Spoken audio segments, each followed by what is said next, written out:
Welcome to parenting teens. On popular demand आज का episode Hindi में है। विशेष ज़रूरत वाले बच्चों की बात आगे ले जाते हुए हम उनकी यौन संबंधी ज़रूरतों की चर्चा करेंगे। यौन ज्ञान विश्वास, दृष्टिकोण और मूल्यों से संबंधित है। कामुकता निस्संदेह आनंद का एक स्रोत है और मानव संबंधों का आधार।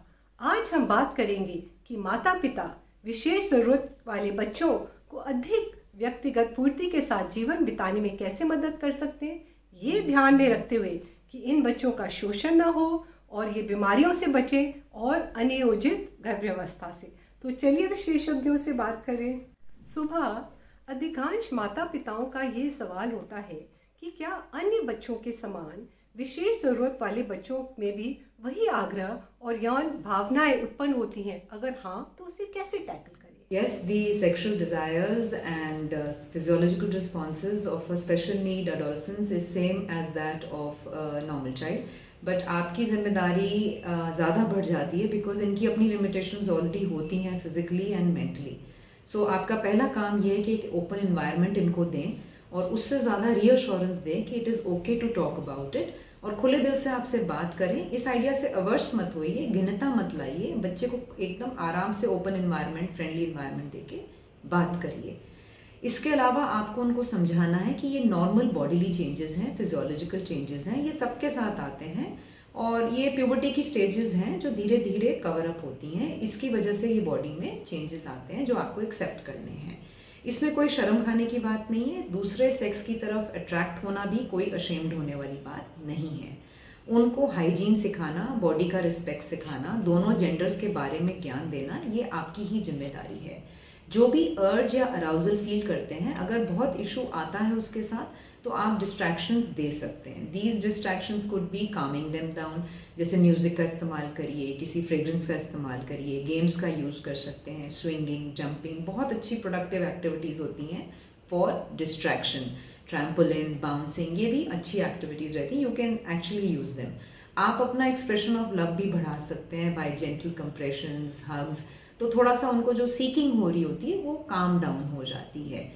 And reassure the child it's okay, no shaming, no embarrassment, be friendly, communicate and stay close to the child so that he can express his needs and openly answer all his questions. कभी कभी बच्चे बहुत aggressive हो जाते हैं। कोई tips share करिए कि किस तरह से बच्चे को समझाएं और संतुलन लाएं। बात करें, समझाएं, इसको टॉपिक को हटाने की ज़रूरत नहीं है, टैकल इट। अगर कोई इशू आ रहा है, उनके स्पेशल एजुकेटर्स, उनके केयर टेकर्स, पूरा टीम, कंसल्टेंट, सबसे बात करिए और जो जो सेंसरी इश्यूज़ हैं उनको इंटीग्रेट करने की आप मदद लें। आप खुद भी इक्विप्ड रहें थेरेपी वाइज और आगे उस बच्चे को स्टेप बाय स्टेप समझाएं। ओवर बम्बार्ड ना करें इन्फॉर्मेशन से, बट येस, जो जो उसकी क्वायरीज हैं, they are very important that you tackle them. And clothing, dressing, respect for your own body is also very important. Well-fitted clothes will make him more confident and would help to tide over the aggressive phase. इन बच्चों में भी प्यार जताने और गले लगाने की इच्छा होती है। वंदिता, समाज को आप क्या सीख दे सकती हैं कि वो संवेदनशीलता दिखाएं? ये बच्चे नए और अनजान लोगों को देख के बहुत ही क्यूरियस हो जाते हैं, जिसकी वजह से इन्हें उनका हाथ पकड़ना और उनको हग करने का बहुत मन करता है। पर इसमें कुछ गलत नहीं है। वो सिर्फ यही जताना चाहते हैं कि क्या आप उनकी बात को सुन रहे हैं और समझ रहे हैं। हमें कभी कभी लगता है कि इनका टच गलत हो सकता है, बट इसके घबराने की हमें कोई बात नहीं है। पर फिर भी अगर हमें कभी भी लगता है कि हमें उनका टच अनकंफर्टेबल फील करा रहा है, हम उन्हें ज़रूर यकीन दिला सकते हैं कि बिना टच करे भी हम उनकी बात को सुन रहे हैं और समझ रहे हैं। यही थोड़ी बहुत चीज़ें जो हम उनके बारे में समझेंगे तो हमें लगेगा कि नहीं, उनका कोई भी हमें टच या हक करने का तरीका गलत नहीं, बस उन्हें समझने की एक कोशिश। We must realize that problem is not the child's behavior. It is his or her ability to distinguish between what is private behavior or public behavior. क्या सार्वजनिक है और क्या व्यक्तिगत है, ये हमें अपने बच्चों को सिखाना पड़ेगा।